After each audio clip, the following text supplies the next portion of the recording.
committee meeting to order. First item, please. Didn't turn my own mic on. Thank you, Madam Chair. The first item is the minutes of this committee's meeting held Monday, April 12th. The recommendations to approve those minutes. So moved. Second. All in favor? Opposed? Carried. The second item is I'd like to introduce Mr. Quentin Boulton from Progressive Construction. He's coming before us to speak to housing choices pre-application notification. This is for a proposed RS7 single-family residential subdivision with coach houses in the Smiling Creek neighborhood, northeast Coquitlam. Thank you. And I believe Mr. McIntyre wants to make an opening statement, so I'll let Mr. McIntyre go first. Mr. Boulton. Thank you, Madam Chair, and thank you, Quentin, for coming out this afternoon. Just very briefly for the Standing Committee's reference, we'll hear about a proposal for a bit of an innovative housing approach. This is in northeast Coquitlam that Progressive Construction has been in discussion with staff about. And in fact, they take us on a tour. We've gone out to Surrey and looked at some other real-life examples of coach house-type single-family development. You did?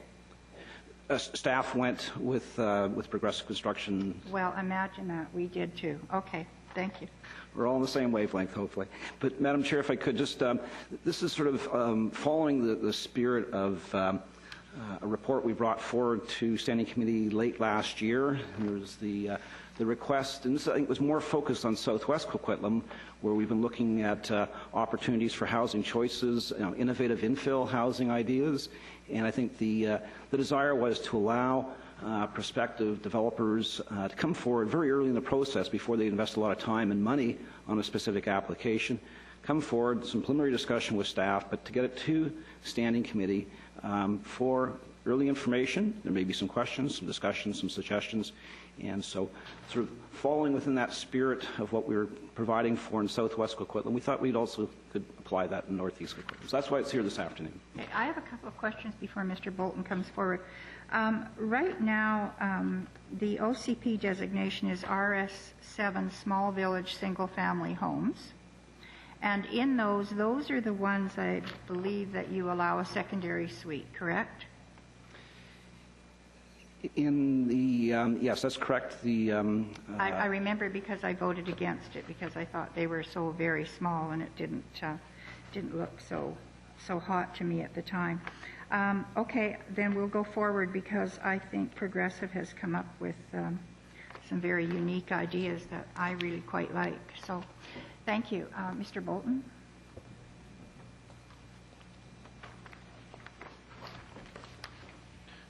Madam Chair, Madam Councillors, Your Worship, thank you for the opportunity to speak here this afternoon. The proposal that we have coming forward with a pre-application is a 36-lot narrow RS7 coach house development. And the simple principle of the coach house is that we simply take the secondary suite, we take it out of the principal building, and we put it above a detached garage. The site that we have in mind are owned by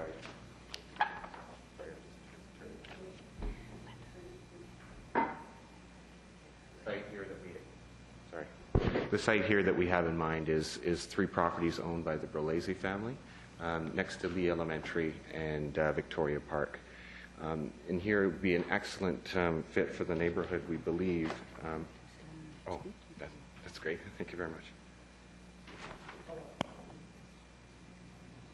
Oops, I think I turned it on. Thank you. We think it would be an excellent fit for the neighborhood as there's a single family existing to the north with acreage and there's single family across the street here on Darwin Avenue. These detached garages that would have the coach houses above them would facilitate a suite in the neighborhood of plus or minus 500 square feet average. As Councillor Reid already noted, the OCP calls for 50% RS7 use on the site.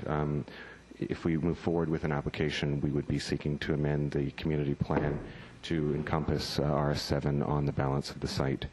The density calculations that we've done for this site under this plan would actually have the density fall by 3 units. Currently with 50% RS7 and 50% RTM1 street-oriented row homes, the density calc would fall from 39 units to 36 units. Under this plan, too, we would be wanting to create a livable, sustainable community here. With its close proximity to the park and to the elementary school, we wanted to take what we had done in places like East Clayton and Surrey and make it better. Take advantage of the existing, existing neighborhood and really build a product that would really, really fit in. Under this plan here, we've got excess depth in many of these proposed lots, so as a result, we're hoping to vary the landscape so that makes it more livable, more eyes on the street, or eyes on the lane, as it were.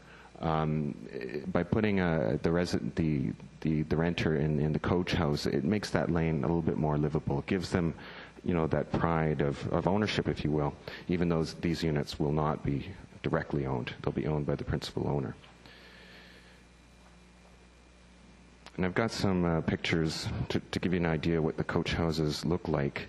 Some of the best examples that we've seen are in the Douglas neighborhood of South Surrey.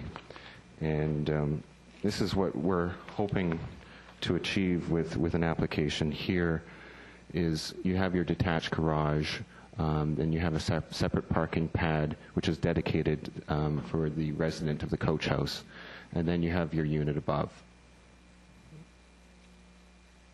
And what we're hoping to do also too is proposing to set the coach houses back so we could bury additional parking if so desired, so as to unclog the main arteries and the main roads.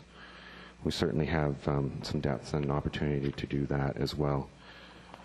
And with different treatment, we can have this neighborhood and this subdivision look quite nice with the finishing. And again, here's some more examples from the Douglas neighborhood. And these are also 9-meter wide lots. They're small lots. In our proposed development, ours would have backyards that are a little longer than these ones.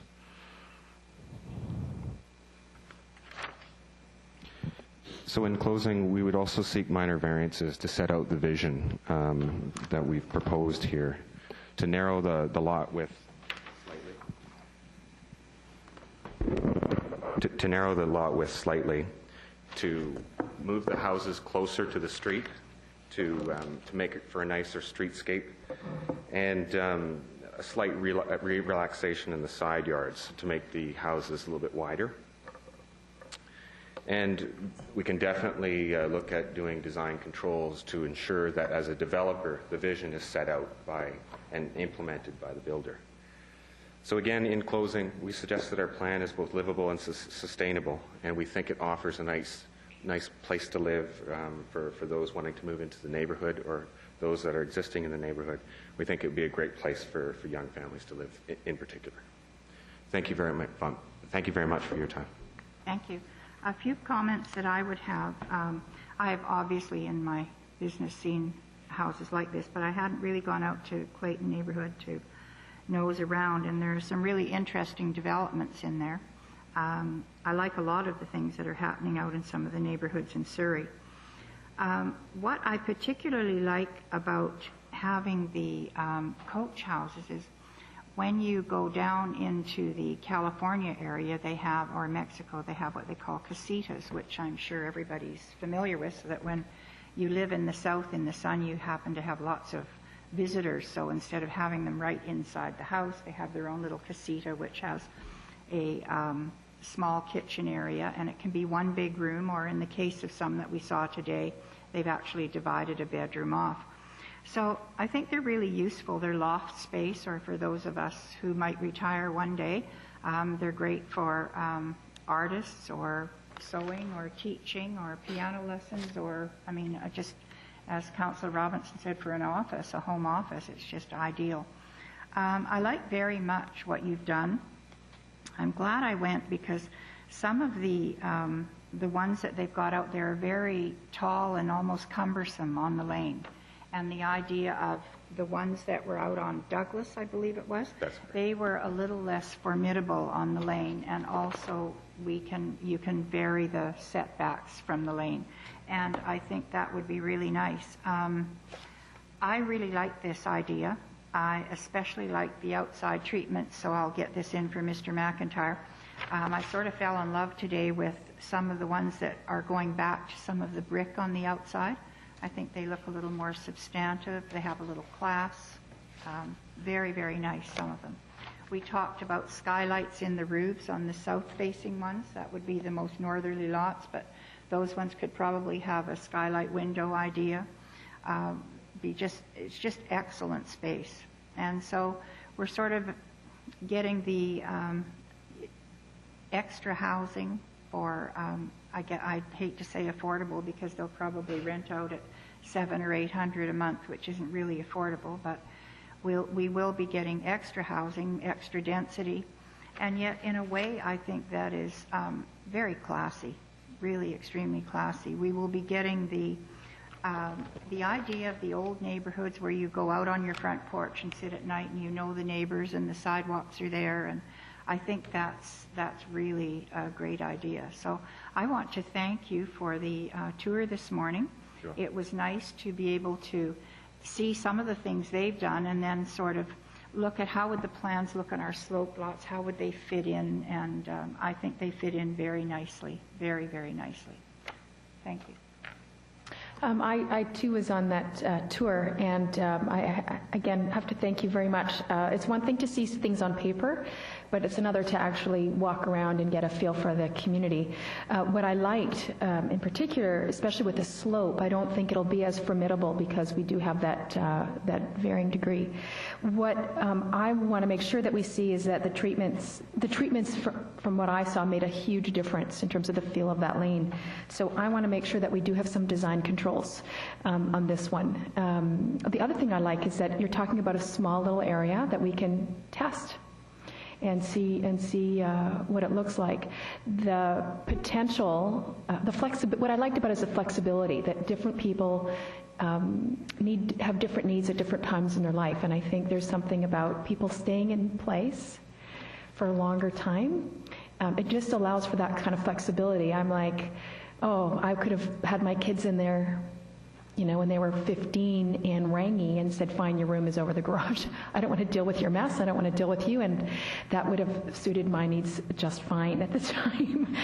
Or a nanny suite or a home office. It just allows for such flexibility that people don't need to upscale, downscale.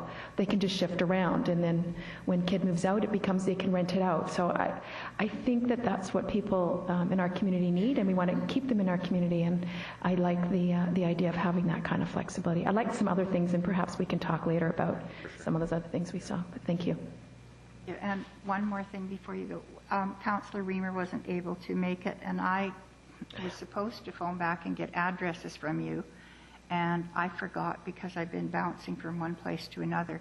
But I think one of the things that we decided we would really like to do today is I would really like to get the bus out, and I would like to have council and do another tour, and I think it would be nice if Mr. Boulton could join us because they have access to some of the places we can get into, and look at some of the different housing types that are going up in other neighborhoods like we did before. And not only that, but it gives us sort of an on-the-ground running look at what we're looking at, and things that I already know, things that we've put into zoning that I think we all know aren't going to work for us, just simply because of the land and the slopes and things like that. So we've got some adjusting to do, and I think it's nice to see what's on the ground built, and then we can go off running on paper if we want to make adjustments to our stuff. So I'm going to let Councillor Reamer speak, and then... Thank you very much.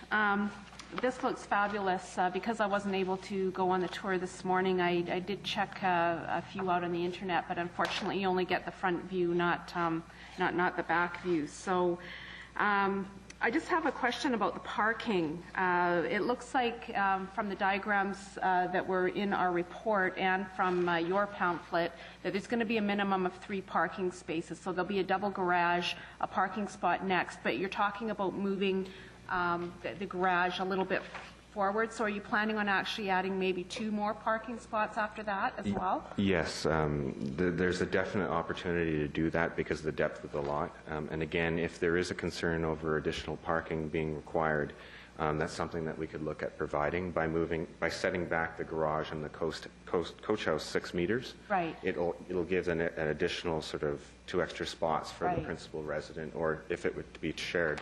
But the idea would be just to definitely dedicate 1 minimum spot for the resident of the coach house that's unobstructed, and then a minimum 2 for the principal resident. But definitely, there's an opportunity to put 5 there if you count the driveway. But also, to build on that same point, so it's not as open, we thought about putting decks off the top of the coach houses to add to the livability and also to hide a bit of the parking as well. So there's lots of ways that we can change the plan, make it a little bit more organic, and then as we go along, see what works and see what doesn't. Okay, well, that's great. Thank you very much. And I look forward, I think this will be a great test run for us upon Roxton Avenue there. So thank you very much. We even had some names, but we'll leave that till later because some of them are quite unique.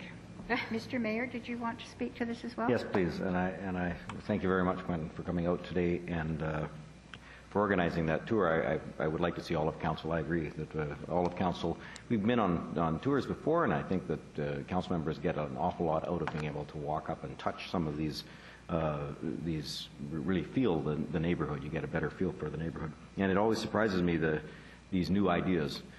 Because, as you recall, the living space over the garage is not quite a new idea. It goes back hundreds of years. And the Cunninghams, I believe, in the happy days, Fonzie lived over the garage for quite some time. That's right.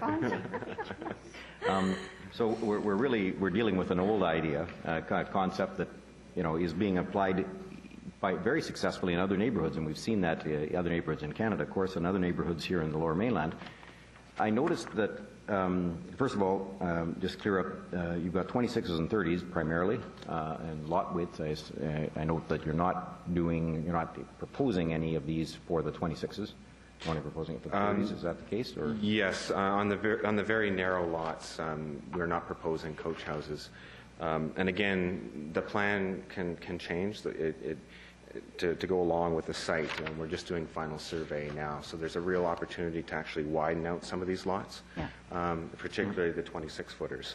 But we figured when we did the initial calculations that if you were to go less than, say, 8.5 meters, it really wasn't conducive to having that third stall and pathway that you need for the coach house resident. So it's more just a practicality thing.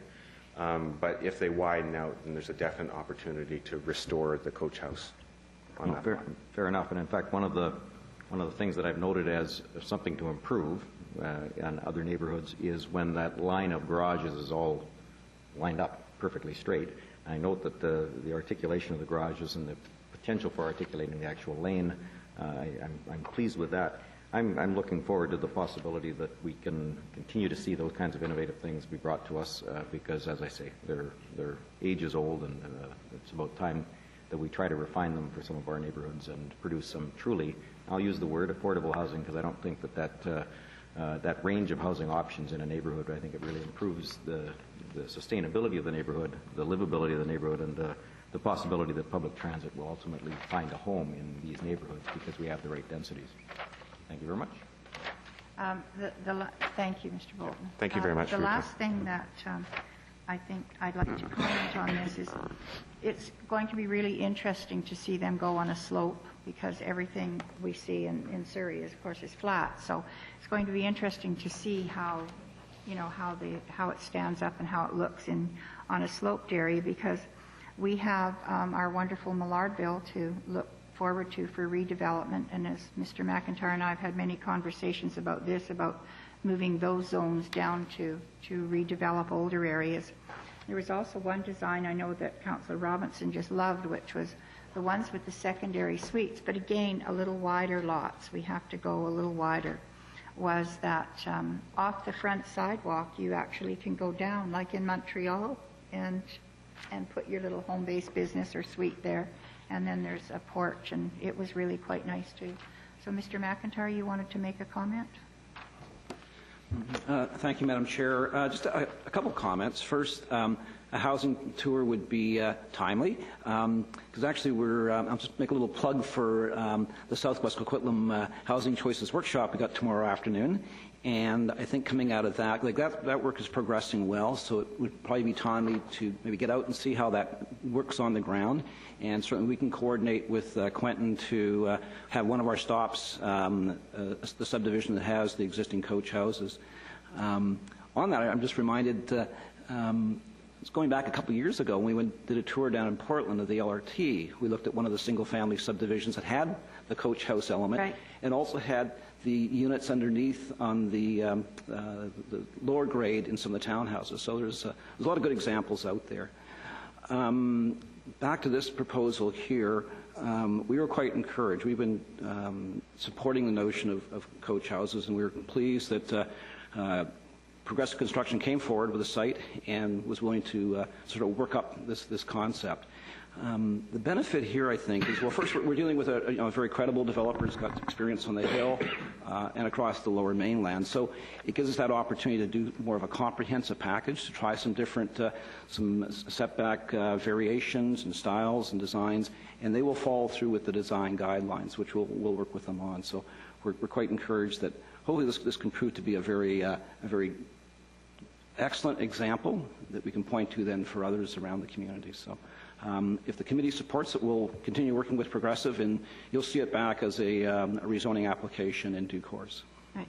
I just want to point out on the design guidelines, there were things that we had specifically liked and things that we specifically didn't. So I sort of hope that you will listen to Quentin made notes, so I'm hoping staff will listen, because I don't want to come back with something that we thought we were going to get that doesn't resemble anything at all like we saw.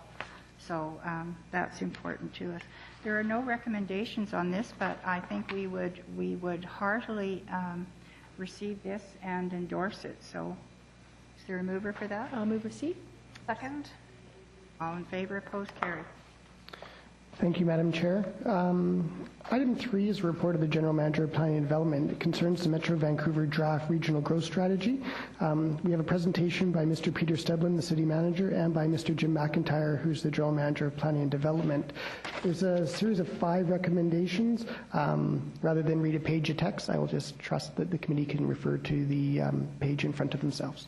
Okay, I think we all have comments on this, but Mr. Stedlin. If I could just make a few introductory comments. It has been a long and torturous journey for, I think, both this committee and staff in terms of dealing with this very large update to the Metro Vancouver Regional Growth Strategy.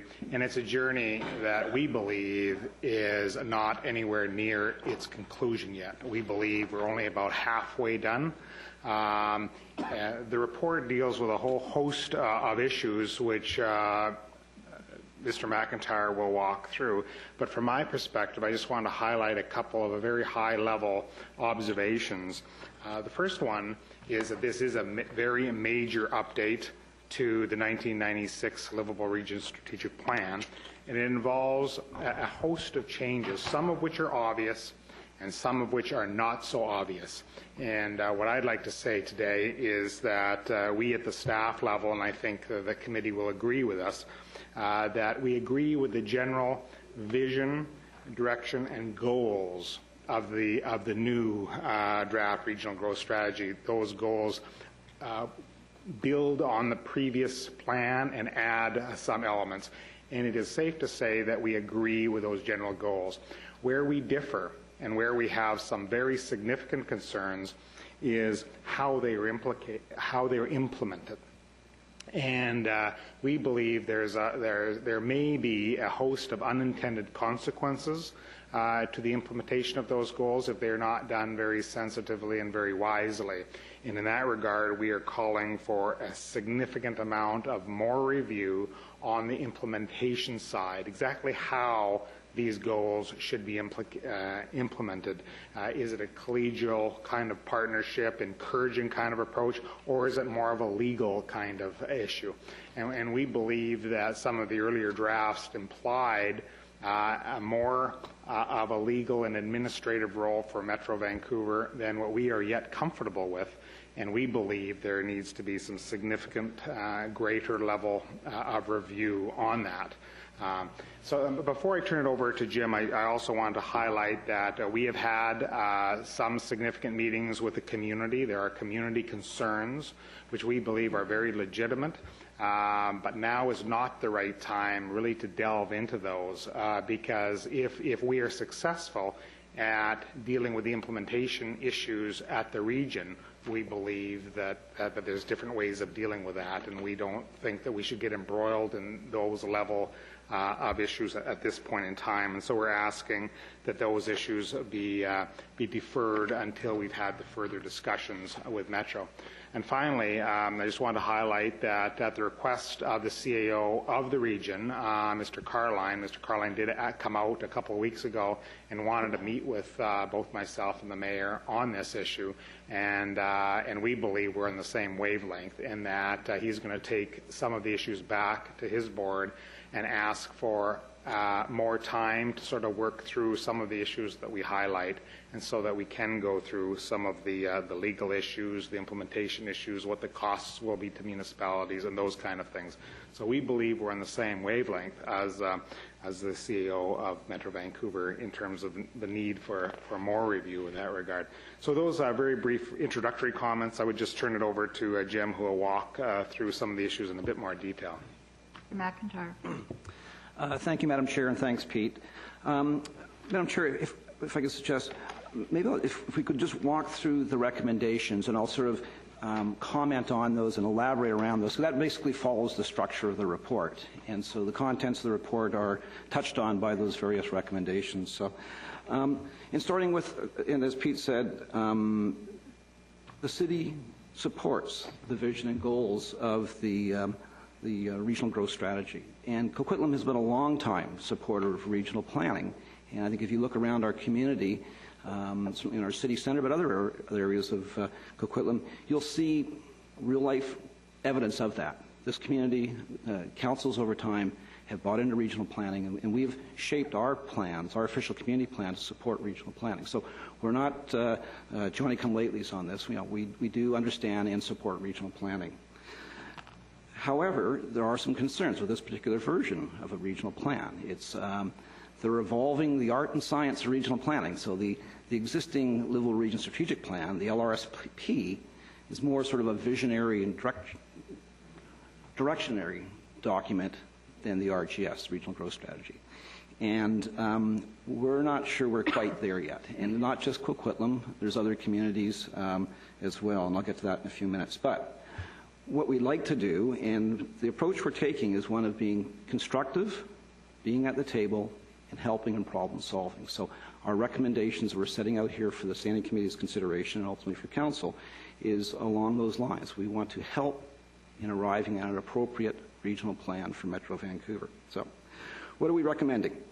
We're asking the Metro Vancouver Board to look at and consider this draft regional growth strategy as to how it divvies up the responsibilities of land use planning and decision making between Metro Vancouver and the member municipalities. Because don't forget, Metro Vancouver is all of us together. It's collectively municipalities of the Metro Vancouver region. And we're not so sure that the Metro Van Board has had sufficient opportunity to give that fundamental question some thought and discussion. So we're saying, let's go ahead with the plan, but really we need to have that fundamental conversation. And in the end of the day, the board will, in its wisdom, determine that balancing point for the control between centralized regional planning and the member municipalities. Now, part of that review, we're suggesting, this is recommendation 2B, is that we also need to be very, very mindful of what the legal, administrative, and financial implications are of implementing the RGS. And there's a whole lot of detail in that plan. You go through that plan, and there's a lot in there. And as Pete said, we may stumble upon unintended consequences in years to come. And this has implications not only for the member municipalities as we work with that, but the board. They may be flooded with applications that are referred to them. It clogs up their agenda. That'll obviously then have bearing on other parties, on property owners, on developers, on community groups. And we're just a little concerned that by going to that level of regional planning control, it may call for the need of creating a bureaucracy at Metrotown that'll cost money and take time. So again, I think we need to find where's that appropriate balance. So we're asking that they do that review with those considerations in mind. 2C talks about, okay, if this is the way you're proposing this RGS in terms of the land use designations and controls and policies around that, what's that mean in like some real life hypothetical situations? And as an aside, this actually is being discussed at the staff level, and MetroVan staff are quite willing to work with the member municipality staff in running through some examples so we can see how will this fit, how will this work on the ground. So this would be part of the recommendation we would suggest to the committee, particularly around the dispute resolution mechanisms. In part, they're bound by legislation in this regard. And again, as an aside, I understand that not just Metro Vancouver, but other regions around the province are also wrestling with this, how a regional plan takes precedence and how, if disputes arise, how they're dealt with. The recommendation 2D is perhaps more specific to Coquitlam, but I think it points to a problem across the region. That's one of inconsistencies. On one hand, certainly the LRSP was kind of a bottom-up. People threw things into the plan that they felt they could support at the time. I guess that's very democratic and grassroots. But on the other hand, it can result in inconsistencies across the region. And with inconsistencies, there's uncertainty. And people ask questions about, well, if it shows in this designation here in Coquitlam, yet it doesn't show in that designation in another area, why the difference is. And so what we're suggesting is that there needs to be, if the plan is going to have more control, it needs to be more consistent.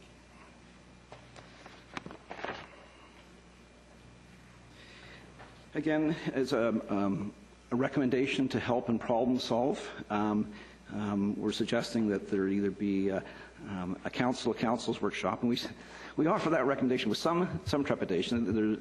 They're good meetings, but sometimes it's difficult to organize, and sometimes the outcomes may not be all that clear. Or alternatively, a mayor's meeting.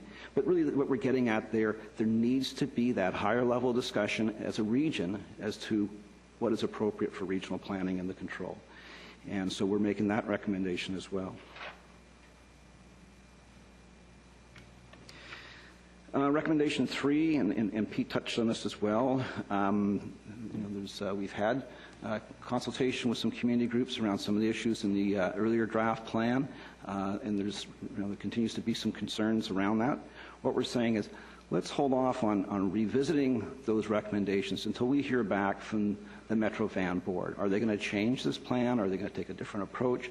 How are they going to deal with the conservation recreation designation? So what we're saying, it may be a little premature to go back and revisit our position until we get a clear position from Metro Vancouver. Recommendation 4 is a little bit off tangent, but it did come up both, I think, at standing committee and certainly at the meeting we had with some of the community groups around the conservation recreation designation, and that was the suggestion of utilizing other tools to protect parks, municipal parks that may not have regional significance, but certainly they're very, very important and dear to the community. And there's other mechanisms for doing that, and what had been raised before is the possibility of park dedications. And Coquitlam has utilized this tool in the past, not so much in recent years, but maybe it's timely to go back and revisit that, and that might be an appropriate means of protecting these locally and community significant parks and green space. So if the committee supports that and council supports that, we would work with leisure and park staff to come back with a recommended process for going forward in that regard. Lastly, we just to help in the communication flow, and so our other member municipalities are aware, and if there's any further actions from council, that we would share that information with the other Metro Vancouver municipalities. Now, just as a further aside from a staff perspective, I believe Standing Committee is aware, I'm quite involved with the Metro Vancouver Technical Advisory Committee. In fact, I'm the chair of that committee. And we've been wrestling with this for quite a while. And at this point, it's quite clear around the TAC table there's differing views on the regional growth strategy. But also equally clear, there's a desire to get on and to deal with it and try to find those balance points. So what's happened is we have formed a working group and invited the member municipalities to participate. We had our first meeting last Friday, and we've got meetings for the next 3 or 4 Fridays trying to work through these issues. So we would benefit from comments from committee today and certainly from council next week. So we're clear on what Coquitlam's position and desires are, but we are working at the staff level to try to work through these issues and come up with some acceptable solutions. So that's where we're at a staff level. So if there's any other questions or any questions, I'd be pleased to respond. Thank you. We have questions, but we have comments. So I've asked my committee members, and I'm going to hit you first with some because this is a huge issue to me. And I'm going to just I'll go through these recommendations in order, but when you go to E, to schedule a Council of Councils workshop or a mayor's meeting, although with all due respect to our mayor, you know, it's not just the mayor who makes a decision in every city, it's all the councillors, and there's councillors that have many differing views on development and environment and all those things. And I think everyone needs to understand, and everyone needs to be able to have some level of participation. So I would take out the mayor's meeting and leave it as a Council of Councils. But one of the things I think that we're missing here is the Livable Region Strategic Plan was a loose alliance of all the cities when it was quickly put together that this Livable Region Strategic Plan had to come together. It was done very quickly, and Mr. Stebla and I've had conversations about that. But some of the cities didn't want to participate. Some participated a little bit, some not so much at all, some a whole bunch. And to me, if this is going to get so that it's going to be a more regulated document, I think then that everybody has to participate at the same level. And if there are cities in the region that do not want to participate at this level, then I don't see how we can have a region-wide strategic plan. When you talk about centralized regional planning, first of all, I don't know, at one time they were able to delve into land planning, but then it was taken away from them, and the cities got it. So I don't know that when we talk about the legalities, maybe they have been legislated that they can do some things. They're still, they're a board, an unelected board, so to speak, for their particular organization, although all the members of the board are elected by their own city, so it becomes sort of a creature of a different kind. But centralized regional planning, to me, it has huge unintended consequences, especially when one of the biggest members of Metro Vancouver is the City of Vancouver. They don't even operate under the same rules as the rest of us. They operate under their charter, which gives them things, latitudes that we don't have, maybe we wouldn't want, but it still differentiates the rules that we all play by. So I think that's kind of a little hard. So I'll go back to number 1, to support the overall vision and goals of Metro Vancouver. So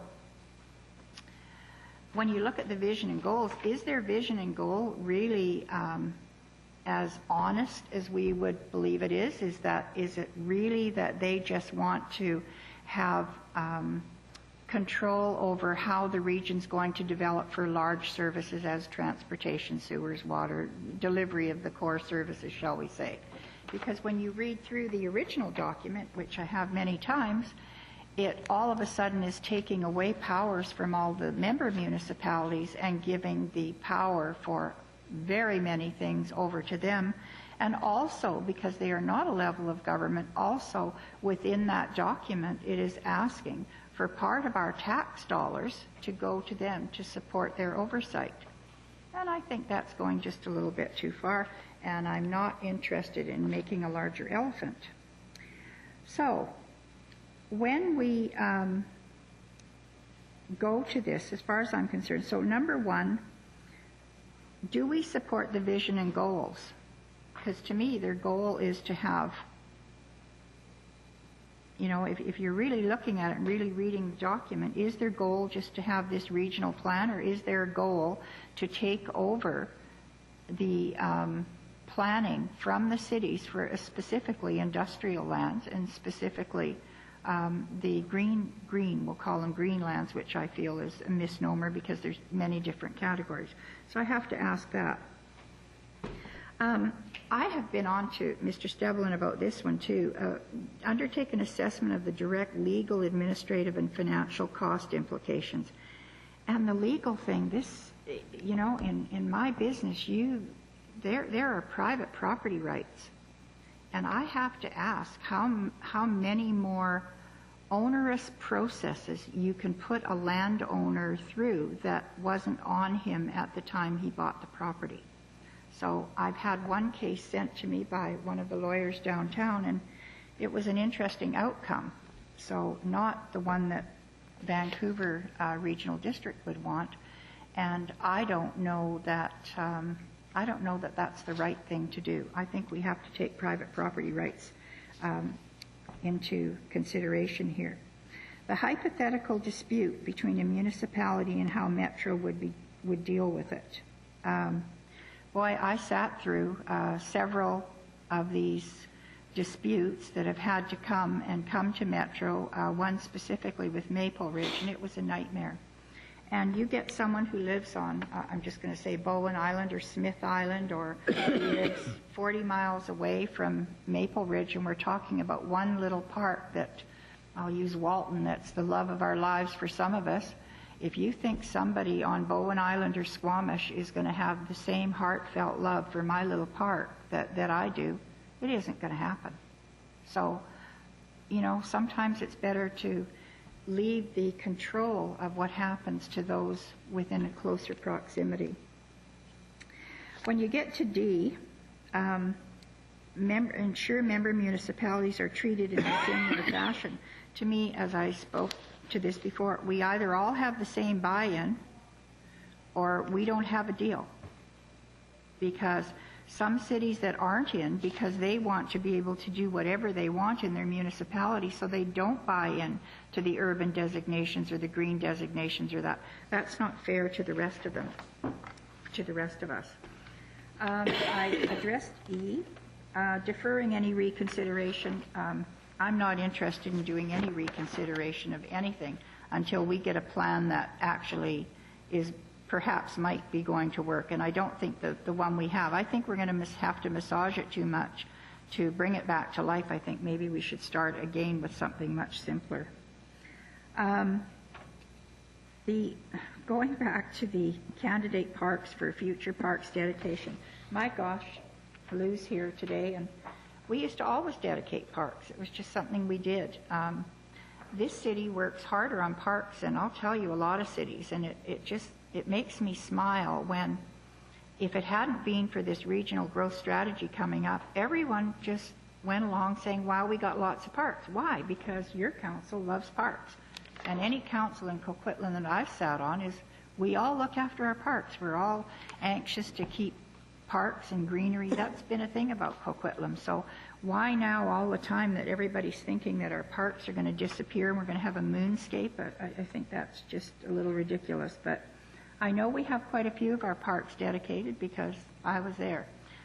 We can look at them, and if that's what makes the community happy, great. But I don't think there's anyone here that's going to develop your parks. That this report and council actions be forwarded to member municipalities. Yes, definitely. Because I think a lot of the other cities and councillors that I have talked to at different meetings that I go to them, it doesn't have it's not having the clout that they think it has. They are still thinking it's just a revisitation of the Livable Region Strategic Plan, which was sort of a friendly alliance. I think only now, with all the disputes that are going on, are they actually reading it and discovering that, wow, this is really usurping some of their powers and the things that they're going to be able to do in their own cities, and the region's going to take over. And I don't think a lot of people really have given this enough thought. And that is a biggie to me. The thing that I'm disappointed in here, gentlemen, about is that we haven't addressed the green areas.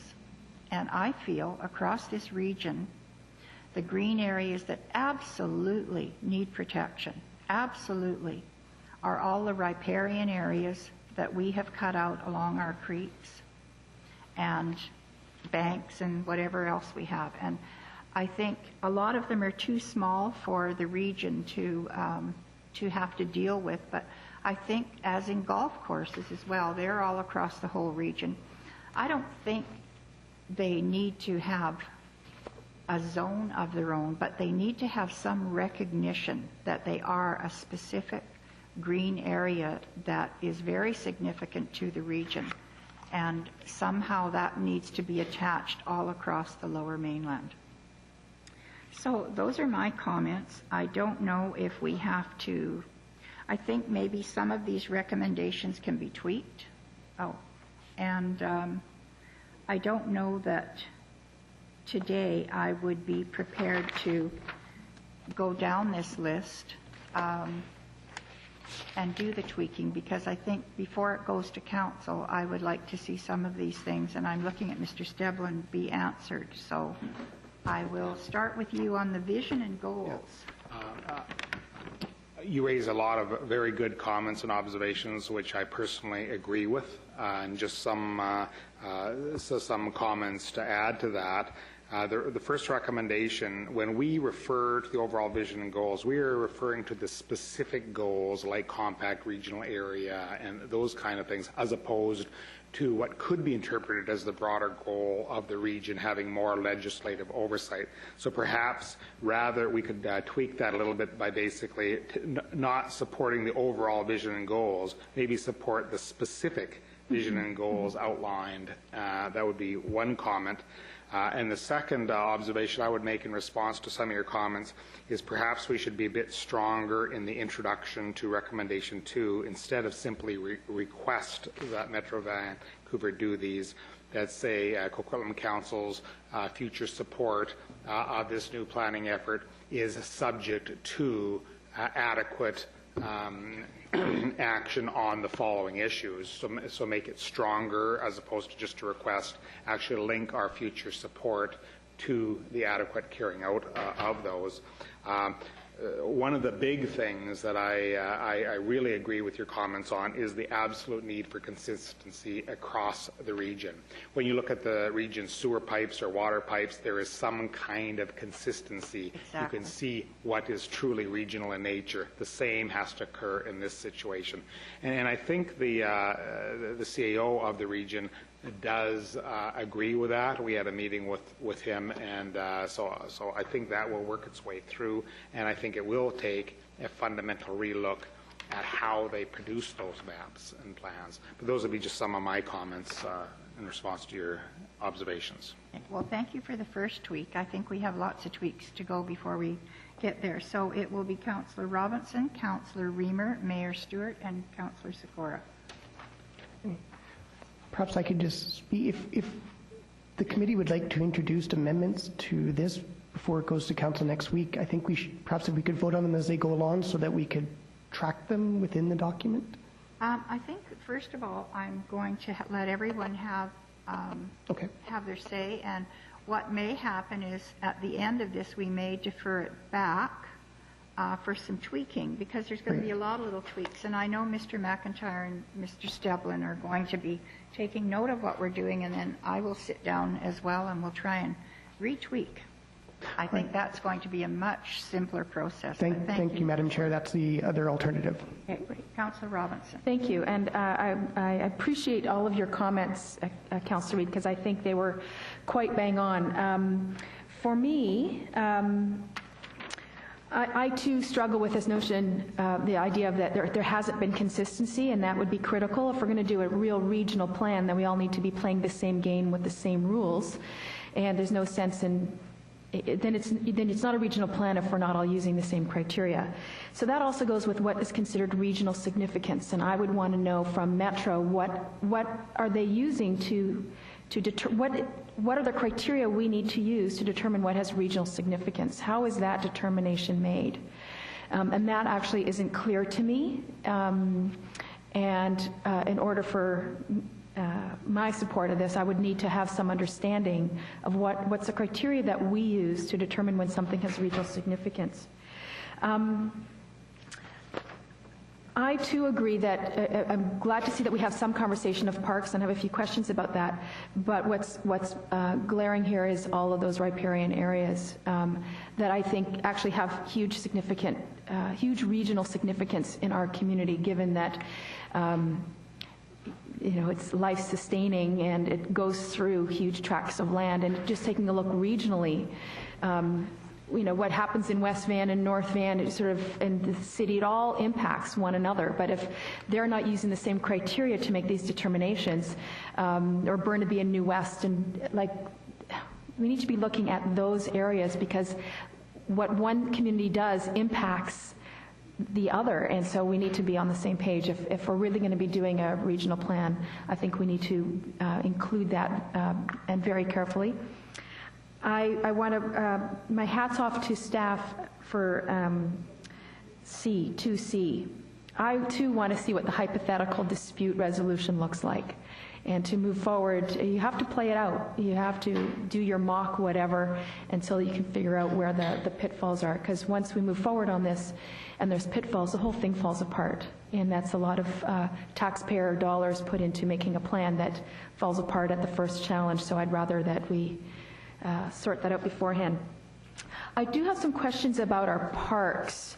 In the report, it talks about that 40% of our parks are dedicated. Well, that could mean that we're only talking about 4 or 5 parks given land mass. So I'm curious about real numbers. How many parks are dedicated in true numbers, and how many parks that are not dedicated? And so that's sort of the first question. And the other one is, it talks about in the report about phased-in parkland dedication program. And why would we phase it in? If we're committed to dedicating our parks, why wouldn't we just dedicate our parks? Is there so I was just, I don't know if this is to answer the question or... Just to respond to that issue, we just highlighting an appropriate approach. We believe there should be a fuller report back that would get into a lot of the detail that you're talking about. Great. And including, given all the numbers of parks that are there already dedicated, so we would give, so this is a subject by itself that deserves a very full report. And in that report, we would give some options in terms of how to proceed. The reason for phasing it would be that some of the issues may need some more discussion than others, and so maybe you can do some without much discussion. Maybe there's some other issues that need to be explored in more detail. So that was the concept behind some kind of phasing, but that would be open to future discussion of council. Great, thank you.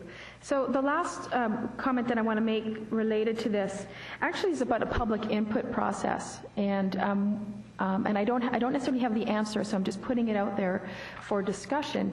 Is this idea of as we move forward on this, and I think what we've done and what we're asking is to slow down the pace and let's make sure we have all of our ducks in a row and not jump into it, which I think is a good thing. At some point, I think we need to be able to engage the public on this, and would like to see some piece of that and how we would do that.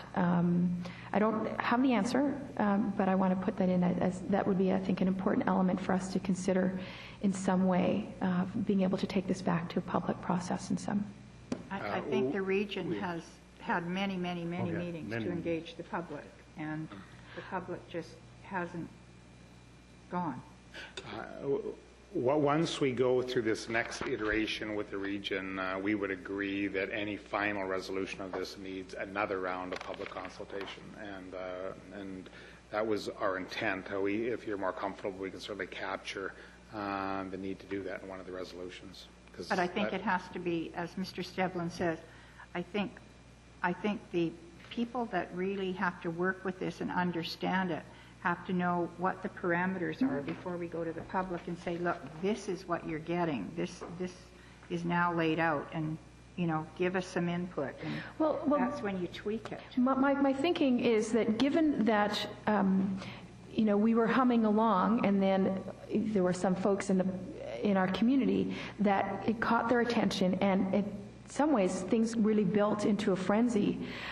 I believe there are people who are going to be watching very closely. And I think it would be wise to engage their support and participation in this rather than, wait for Metro to come out. So I'm just looking at ways that we can ensure that we are all on the same page all the way along. So whether it's perhaps some sort of process that will just help us continue to move things along instead of getting caught up. Well, we will certainly give some consideration to that. We already did have a meeting with the most interested stakeholders, and as a result of that meeting, we all agreed that was a useful step and that we would do more of those. But we first have to get the region to define what is appropriate for them to get involved with at all. And then once that step occurs, then there is a need, and we did give our commitment that we would have further public consultation. Great. That's all I have for now. Thank you. Good, thank you. Councillor Reamer. Thank you very much. I agree with recommendation number 1, that we support the overall vision and goals of the Metro Vancouver Draft Regional Growth Strategy. I think the goals are honourable and good, and that we ought to transmit that information to Metro Vancouver. I'm pleased that we're going to ask the Metro Vancouver Board to make a decision specifying land use responsibilities and whether we want to go from a collaborative approach model or to a more regionally centralized regulatory approach. I think that's a great question to ask, and that question should have been asked a very long time ago. So I think recommendation 2A is actually very central to the whole issue of the regional growth strategy. Recommendation B, I'm fine with that as well, and I'm very thrilled with recommendation C concerning the hypothetical dispute, and I look forward to how they're going to what they're going to provide us with respect to this recommendation. Item D, I wasn't sure that it actually went far enough. We want to ensure greater consistency across the region, and we've said in the next version of the RGS in the application of the proposed non-urban land uses, including the conservation recreation designation. I thought that we should also add and urban land uses and the application of urban land uses to that as well. And I say that for one reason is because I think part of the problem with the inconsistency, especially, and I speak more geared towards the Golf and Country Club actually, where under the conservation recreation designation, they make reference to tourist recreation areas, but they don't actually really define that. Whereas in the urban land category, they have a definition pertaining to local recreation areas. So I think each of those areas needs to be further defined, and I think it's a mix-up as to what should go in which category, what might be a tourist recreation area and what might be a local recreation area that's created part of the problem with respect to whether or not we designate the Golf and Country Club conservation, recreation, or urban. So I just didn't think that recommendation D went far enough in that it only refers to non-urban land uses. I think recommendation D should also make reference to the application of urban land uses as well. And so that's one amendment that I would like to see made in that area. I agree with Councillor Robinson about the public input process. Metro Vancouver has had several public input meetings. And it seems that many out there in the public are not aware of these. My suggestion with respect to public input would be to have the city do something jointly with Metro Vancouver, and because the city, I think, has a better access to their citizens, et cetera, than Metro Vancouver does. And I don't know what the procedure is that Metro Vancouver goes through to affect their public input processes, but whatever it is, I don't think it's working. And so if anything, and we go forward with a public input process and we look at that, I think we ought to look at doing something jointly. Recommendation 3, I'm fine with that. I think the recommendations in number 2 are excellent, and I look forward to the response from Metro Vancouver on this. And so I agree that we should defer any reconsideration until we receive a satisfactory response to the questions that we're asking Metro Vancouver. And item number 4, I'm fine with that, and I would actually like to see a list of dedicated parks. I have absolutely no idea which ones are dedicated and which ones are not, and that we move forward with a process to do that for the future. And item 5, council actions be forwarded to municipalities of Metro is a very important one, and I think what we're going to see happen with that, once that occurs, is that you're going to have other municipalities that jump on board. Other municipalities take a closer look at the RGS, and I quite suspect that many of them will probably agree with what we have to say about the RGS as well. So that's everything I have. So it was just item D. I really didn't think that it went quite far enough in referring to only non-urban land uses. Thank you. And here comes the tweaking, and I think we need to have a conversation about this, because I think for someone to put a conservation recreation designation is kind of ridiculous. One is conservation, and that to me means total conservation, and one is recreation. I think it's different. I also have a problem because golf courses all over the region are in different land use, like they're in industrial and urban, and this silly conservation recreation designation. I mean, the names that they're calling some of these places are just way out of whack. Mr. Steblin. There's a lot of different ways that we can do that. For now, I would suggest we simply end D, rather than trying to add all sorts of different things to it. Simply end it after the word strategy. Basically what we're saying is whatever they come up with, it has to be consistent across the region. That's fine with me. That might be a better way of dealing with that. I'm fine with that too. Okay. So that's one less tweak. Mayor Stewart. Thank you. I come at this from 2 different angles. One of them is I have the unfortunate reality of being the vice chair of the Regional Planning Committee this year, and that is a hornet's nest all by itself, because the Regional Planning Committee is the one that's technically overseeing the drafting of this regional growth strategy.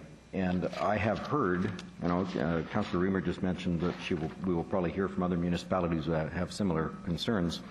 Well, we've heard from many of them already that have similar concerns. And the first concern actually relates to recommendation number 1, because I support the stated vision and goals of Metro Vancouver Draft Regional Growth Strategy. And I use the word stated because I'm not sure those are the goals. At least some of the concerns we hear from other communities, perhaps those aren't the real goals. They're the stated goals. And I support the stated overall vision and goals of the Metro Vancouver Draft Regional Growth Strategy. The challenge is, devil's in the details, and in this case, I think the devil's in how things have been evolving. We look at some of these items, for example, 2C. The example of the dispute resolution mechanism, this one came up actually in a meeting with Johnny Carlin, and I'm going to encourage us to go forward with requesting another meeting and have the chair of the Land Use Committee come out and let's let's really get into the details of this one. Because I am concerned that we aren't necessarily going forward in a way that's going to, that anyone has any idea how these disputes will be resolved. We've seen some recent disputes that went before the Regional Planning Committee and ultimately to Metro Vancouver Board, and Councillor Asmussen was there, and we watched a process that simply isn't working now and that will become, under this process, more complicated and more arduous for communities. And I think they're, one by one, coming to the same conclusion, the communities are. So if, in fact, we support the stated goals, then we have to find a better way to put forward a regional growth strategy that everyone will buy into. And I'll take from the chair her comment, we either have the same buy-in or we don't have a deal.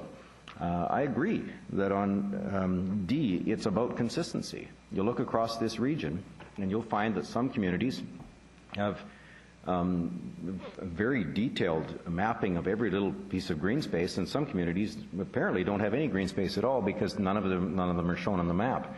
And if we as a community, as a region, are going to get together and try to plan regionally, we ought to be doing so consistently so that each community is in it with the same stake, has the same interests at heart, and has the same goals.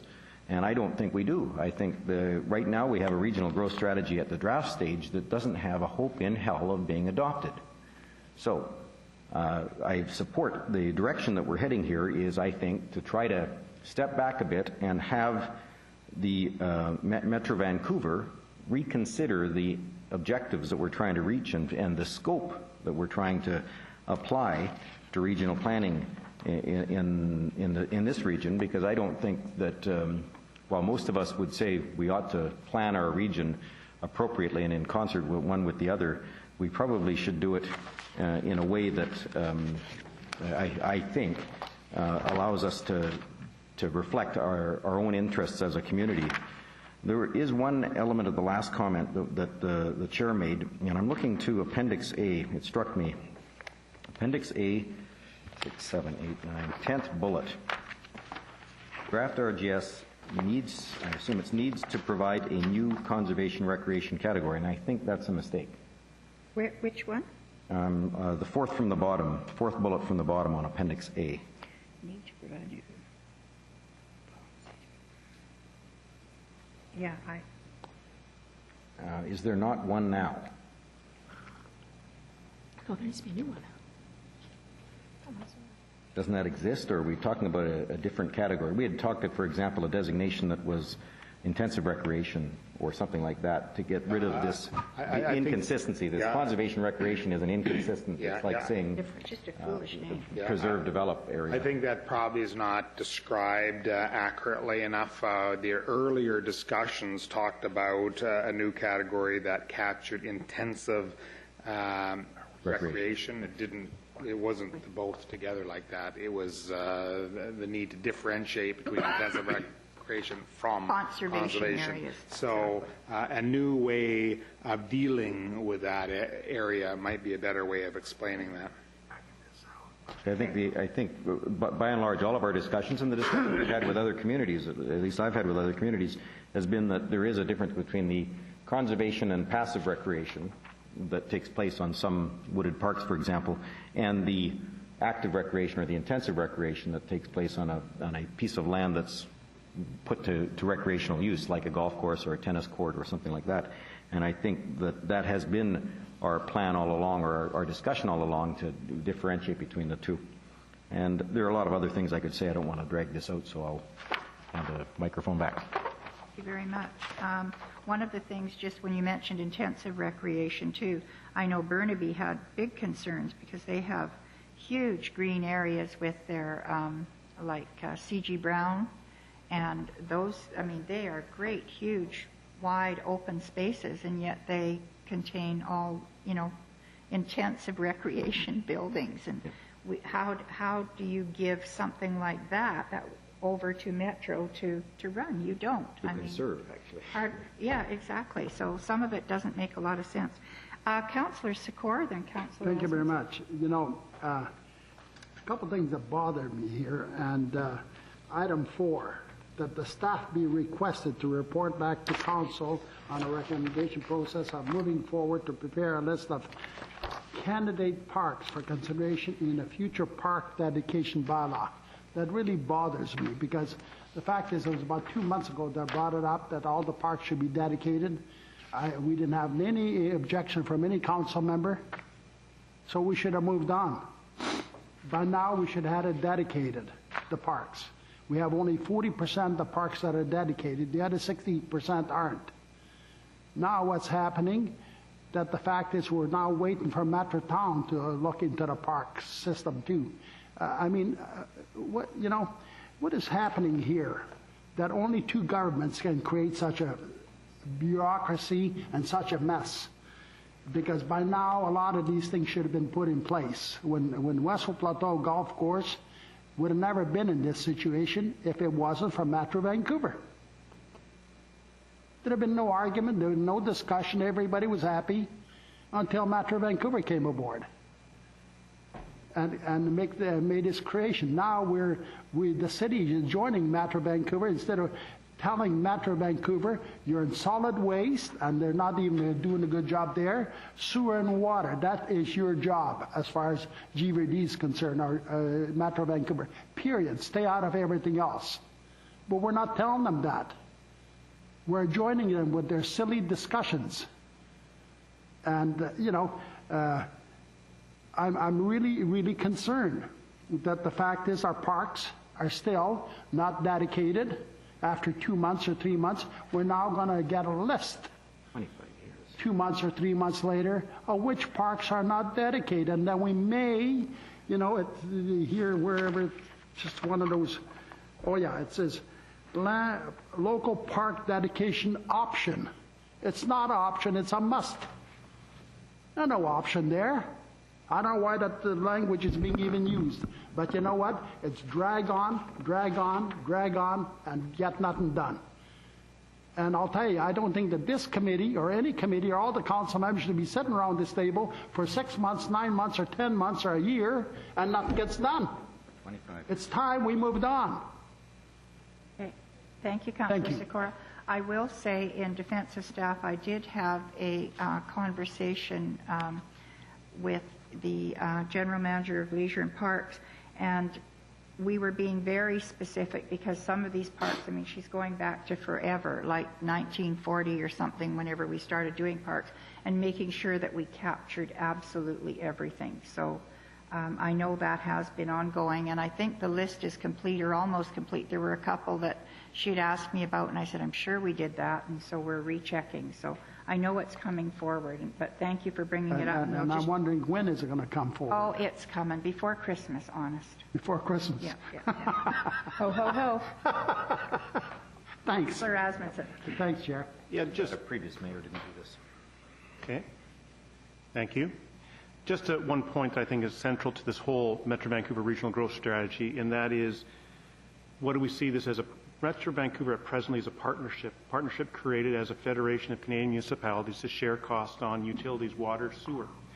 And now we're being asked to go to a more governance structure. And that's something I'm not going to support from this council, that we go to a more regulatory governance structure. I think we work very well under a partnership, and I think that's where it has to stay. And that will give us the control over all these issues that we've always had. And I think adding another layer or going hand and foot to Metro, and we've seen some issues at the Metro Board, and Mayor Stewart, Councillor Reid, and we've seen the difficulties of the Metro Board dealing with issues in your community. It really should be left here, and I think the partnership route, it's not broken. Let's leave it. Let's keep working this way. We had a partnership under the Liberal Regional Strategic Plan, and we should keep it that way. And that's the one thing I do not want to see change and will not support going to a regulatory situation. Thank you. Okay.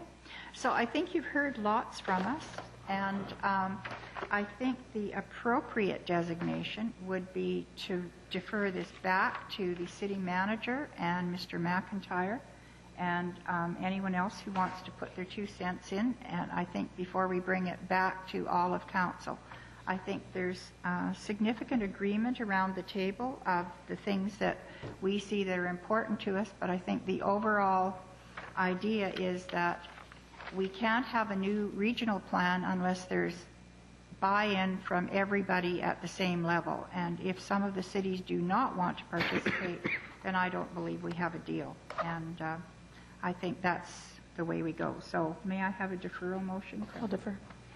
Councillor? Second. All in favor? Opposed? Carried. We're done. If it's okay with you, what I think we should do is work out the recommendations. And are you comfortable us putting it directly to council next week, or would you like the committee to see it again? No, back to committee. Back Is to there committee again? urgency? I don't believe there is, because I think every other city's doing this too. So I think perhaps for the next land use committee. We'll do that. And, yeah, thank you very much. Moving on. Thank you, Madam Chair. Item 4 is a status report on the 2009-2010 cold wet weather map program. Staff recommendations to receive this report for information. I'll move receipt. I have comments. I'll second. Okay. All in favor? I have comments. Oh, you I have have comments and I want to Okay, go address ahead something. for comments. So I think it's important to reiterate that this project couldn't happen without the support of the churches and the community volunteers. And I want to acknowledge, in particular, Staff Sergeant Lesseur, who has done an outstanding job of keeping things sort of under wraps and supporting this project. But I also noticed that over the last week, there's been some talk about containers and putting housing homeless in containers in our community. And it was just in the Tri-City News, I think, last week. And I just want to offer a couple of comments. I want to make sure that the committee is fully aware of some of the conversation, and we can certainly bring it up to council. There are a couple of container companies here in the Lower Mainland who have come up with these, I think, very innovative and creative temporary solutions to take shipping containers, divide them into individual units, so that people who are homeless can be easily sort of put into some sort of shelter. Now, I think if you understand the business of offering shelter, that it's not just a roof over someone's head, that it involves a warm cup of coffee, it involves a conversation with a volunteer or staff, it involves 3 meals a day, it involves engagement at a human level. And there has been some frustration at our local, with one of our local MLAs, that we haven't acted, that the Tri-City Homelessness Task Group hasn't acted and said, oh, absolutely, bring those containers in. And part of the issue is that, A, that's not funded, BC Housing's not funding it, and the Tri-City Homelessness Task Group doesn't have money. But the other one is that it doesn't come with all the other things that are needed. It's not just about putting somebody on a mat and putting a roof over their head, that there's lots that goes into this. The other concern is that if we move these containers in, kind of like school portables, remember those, that those were supposed to be temporary?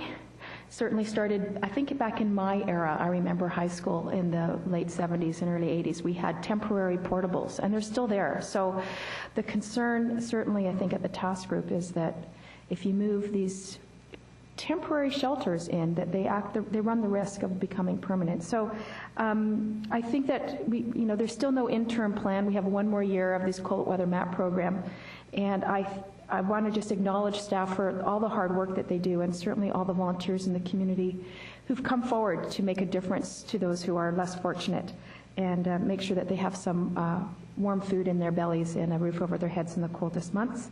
And I hope that we can make a permanent shelter, a meaningful solution, and an asset to the community come to fruition sooner than later. Thank you. Okay. All in favor? Opposed? Carried. Item, please.